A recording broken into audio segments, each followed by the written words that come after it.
செம்மணி சித்துப்பாத்தி மனித புதகுழி வழக்கு 3ஆம் கட்டம் சிறு இடைவெளிக்கு பிற்பாடு 43ஆம் நாள் அகழ்வு பணி இன்று காலை 8 மணிக்கு யாழ் நீதவான் எஸ் லெனின்குமார் அவர்கள் முன்னிலையில் எடுத்துக்கொள்ளப்பட்டது. இன்று புதிதாக 4 மனித எச்சங்கள் அடையாளப்படுத்தப்பட்டன.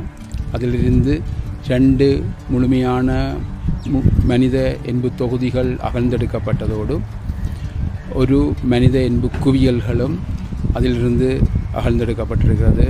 அக்யூமுலேஷன் 39 என்று சொல்லப்படுகிறது. அதே நேரம் உங்களுக்கு தெரியும் 467வது இலக்க மனித எண்பு தொகுதி மழை அங்கியுடன் காணப்பட்டது, இன்று அகழ்ந்தெடுக்கப்பட்டிருக்கிறது. அதிலிருந்து பிற சான்று பொருட்களாக பட்டனும் அதோடு மழை அங்கியோடு காணப்பட்ட பொத்தான் ஒன்றும் சப்பாத்து சொக்ஸ் ஒரு சோடியும் மழை அங்கியும் சான்று பொருளாக எடுக்கப்பட்டிருக்கின்றது.